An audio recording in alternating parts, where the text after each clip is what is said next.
This is Patrick Doyle. If any of you are from Michigan, you might know Patrick. When he took the job running Domino's, he did two things in his first 6 months. First thing he did is run a public campaign apologizing to his customers about how bad the product had gotten. Do you guys remember this? He's on YouTube, the CEO, going, "This stuff's disgusting," right? Do you know, inside story, the night before they went live on that campaign, Doyle calls the creative director of Crispin Porter, who did the campaign, totally freaking out. He's like, "I haven't got board approval. I will be the fastest ever fired CEO of a publicly traded company. Like, pull the campaign. I can't possibly be that honest with the marketplace." And the head of creative's like, "Dude, you had to tell, this is programmatic advertising. You needed to tell me that like 3 weeks ago. You're basically like a child who's peed in a swimming pool.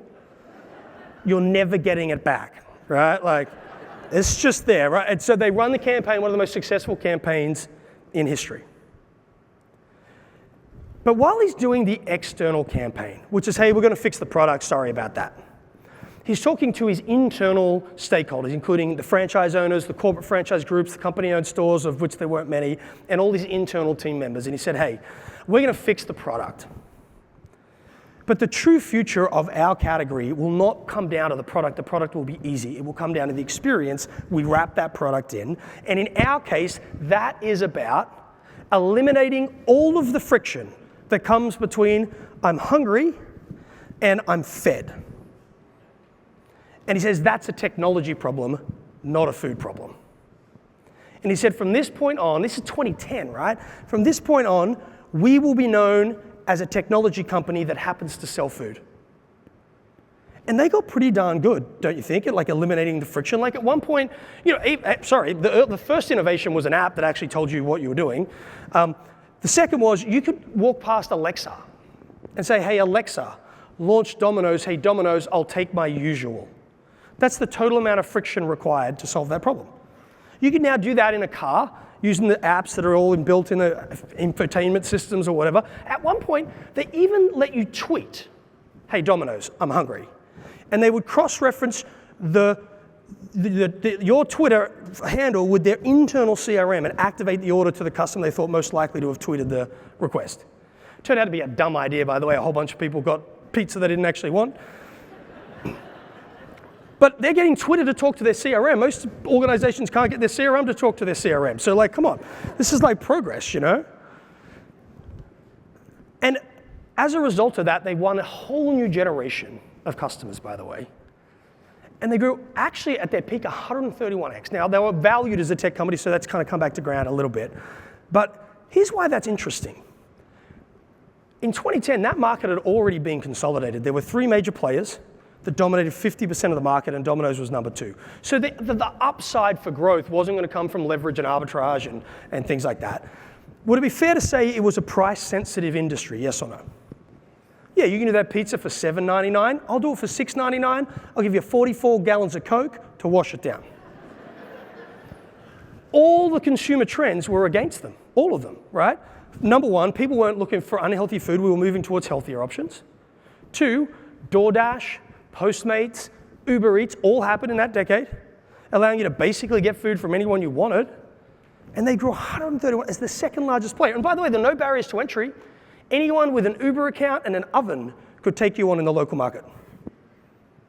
Would it be fair to say Patrick Doyle was well-intentioned, but would it be reasonable to expect that him and his leadership team weren't better intentioned than the grocers? Would that be a reasonable assumption, do you think?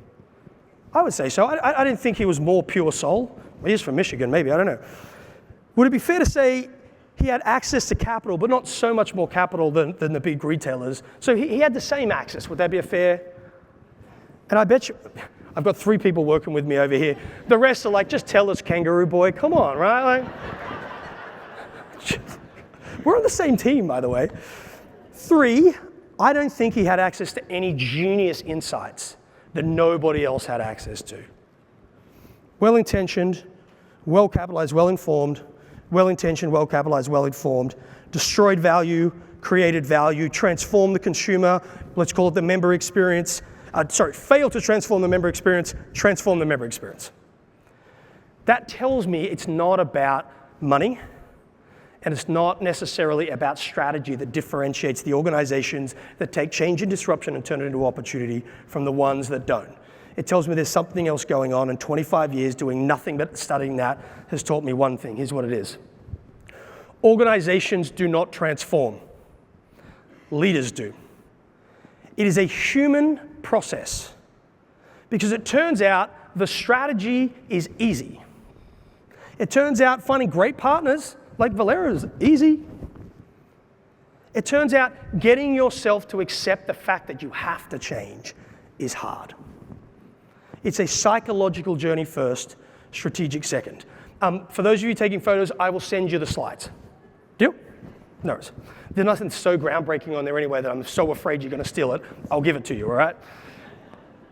But it means that the conversation we're having right now in the credit union movement is not just about technology, and it's not just about strategy, and it's not just about consumer preferences. Because I actually think you guys will get that figured out if you want.